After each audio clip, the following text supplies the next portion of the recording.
मारी और जहाज के धात के जिस्म में एक तवील दरार पड़ गई। ये वह लम्हात थे जब जहाज की तकदीर बदल गई। पानी जहाज में दाखिल होने लगा और मुसाफिरों में खौफ व हिरास फैल गया। लेकिन क्या वाकई ये बर्फानी तोदा इतना नुकसान पहुंचा सकता था कि नाकाबिल गरक जहाज समंदर की गहराइयों में दफन हो जाए? सालों बाद जब माहिरीन ने समंदर की तह में जाकर टाइटैनिक की लाश को देखा तो उन्होंने एक हैरान किन चीज नोट की। जहाज के अगले हिस्से की हालत निस्बतन अच्छी थी, जबकि पिछला हिस्सा बखरा हुआ था, और वह भी तकरीबन 2000 फुट के फासले पर। यह दरियाफत साइंसदानों के लिए एक पहेली बन गई।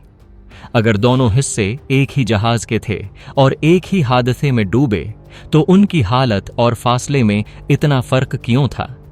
क्या जहाज के पिछले हिस्से को कोई और चीज भी नुकसान पहुंचा थी? जहाज का डूबने का मंजर और तहकीकात की तरफ नजर करते हैं। टाइटैनिक के डूबने के बाद कई सालों तक उस हादसे के राज सामने नहीं आए। हादसे के चंद जिंदा बच जाने वाले मुसाफिरों ने बताया कि जहाज ने बर्फानी तोदे से टक्कर मारी थी, लेकिन उनके बयानात में कुछ तजाद भी था। कुछ ने कहा कि जहाज तकरीबन 2 और 1.5 घंटे में डूब गया, जबकि बर्फानी तोदे से उतना बड़ा नुकसान होने पर जहाज को लम्हों में डूब जाना चाहिए था। यह तजाद साइंसदानों को उलझन में डाल गया। आखिर सच क्या था? यह जानने के लिए समंदर की तह में दफन टाइटैनिक को तलाश करना जरूरी था।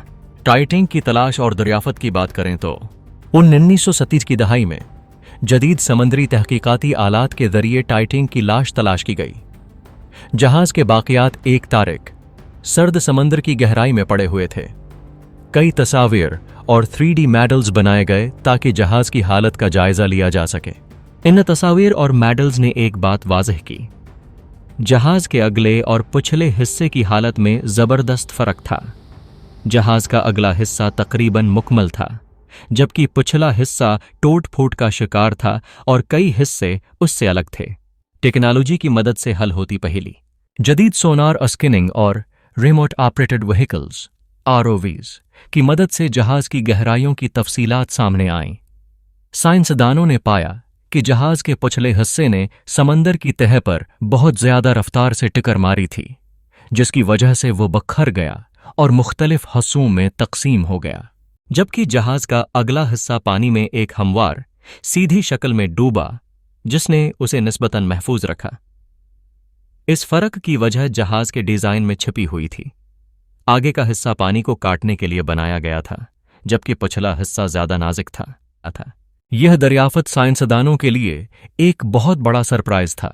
उसने साबित किया कि जहाज के डूबने की कहानी में बर्फानी तोदे के अलावा और भी अवामिल थे। लेकिन अब भी एक सवाल बाकी था, क्या जहाज के 2 हिस्से पानी में अलग हुए या समंदर की तह पर? यह सवाल अगले हिस्से में हल किया जाएगा, जहां हम टाइटैनिक की तारीख, हादसे की मुकम्मल तफसील और जदीद तहकीकात के जरिए उसके राज जानने की कोशिश करेंगे।